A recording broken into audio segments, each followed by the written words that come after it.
તો એક મહત્વના સમાચાર મળી રહ્યા છે। નજર કરીએ મહત્વના સમાચાર પર। હરિયાણાના સોનીપતના ગોહાનામાં પીએમ મોદીની જનસભા છે। આજે વડાપ્રધાન નરેન્દ્ર મોદી અહીં જનસભા સંબોધવાના છે। દેશમાં રોકાણનો ઉત્તમ સમય છે તેવું વડાપ્રધાન નરેન્દ્ર મોદીએ કહ્યું છે।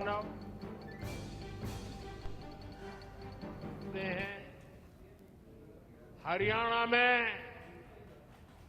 एक भी नौकरी ऐसी नहीं थी, ये 10 साल पहले की कथा है, एक भी नौकरी ऐसी नहीं थी जिसमें खर्ची और पर्ची न चलती हो। सरकारी ठेकों में जमकर भ्रष्टाचार होता था। हरियाणा को लूट कर खाने वाली ऐसी करप्ट कांग्रेस को हरियाणा की सरकार से मीलों मीलों दूर रखना है, तब जाके हरियाणा बचेगा।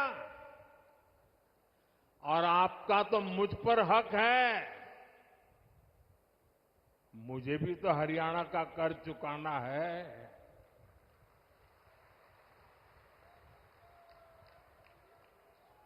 और मुझे खुशी है कि हरियाणा के लोग इतने समझदार हैं कि वो राज्य और केंद्र की ताकत क्या होती है, ये जितना हरियाणा के लोग समझते हैं ना, हिंदुस्तान में और कोई उतना नहीं समझता है जितना हरियाणा वाले समझते हैं।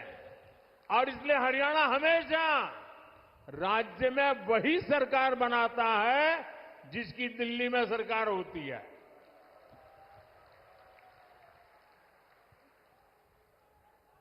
हरियाणा के लोगों की इसकी बराबर समझ है। साथियों, जैसी स्थिति यहां कांग्रेस ने उस समय बनाई थी, आज कर्नाटका में उनकी सरकार है। जरा देखिए, अभी तो 2 साल हुए हैं, क्या हाल करके रखा है। वहां कांग्रेस के मुख्यमंत्री उन पर जमीन घोटाले के आरोप लगे हैं। जब इसकी जांच शुरू हुई तो कर्नाटका के मुख्यमंत्री हाईकोर्ट चले गए। हाईकोर्ट ने भी उनको एक और डंडा मारा। उन्होंने कहा कोई मदद नहीं होगी।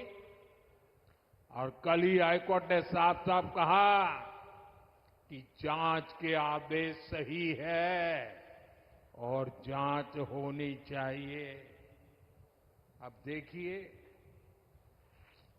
2 साल मुश्किल से हुए हैं, आदत जाती नहीं है। क्या हरियाणा में इनको ये पाप करने का ठेका दे सकते हैं क्या? हरियाणा में इनको घुसने दे सकते हैं क्या? आप ये गलती मत करना। 10 साल बाहर रहे तो सुधर गए होंगे, ये सुधर सकते ही नहीं जी, ये कभी नहीं सुधर सकते। और भाइयों बहनों, कर्नाटका में सिर्फ जमीन घोटाले का ही मामला नहीं है। वहां मेरे दलित भाई बहन, ये समझिए, कांग्रेस पार्टी के अध्यक्ष भी कर्नाटका से आते हैं, दलित समाज से हैं। कर्नाटका में दलितों के लिए जो फंड था, उसमें भी कांग्रेस ने घोटाला किया। ये वहां की कांग्रेस सरकार ने, वहां के सीएम ने विधानसभा में खुद इस बात को स्वीकार किया है। अब बताइए, जहां भ्रष्टाचार होगा, वहां दुनिया का कोई देश, कोई भी निवेश करने वाला, कोई भी कारखाना लगाने वाला हरियाणा की धरती पर आएगा क्या? तो हरियाणा का नुकसान होगा कि नहीं होगा? हरियाणा में निवेश नहीं आएगा तो नौजवानों को नौकरी कैसे मिलेगी? साथियों, कांग्रेस से बड़ी बेईमान और धोखेबाज पार्टी देश में और कोई नहीं है। ये हरियाणा के किसानों के लिए बड़ी बड़ी घोषणाएं करते हैं, लेकिन जहां सत्ता में है, जरा आपके यहां आए तो उनको पूछो, भाई तुम यहां आकर के सारे सपने दिखा रहे हो, कर्नाटका में तुम्हारी सरकार है, वहां तो किसानों को लागू करो नहीं बोल रहे हो।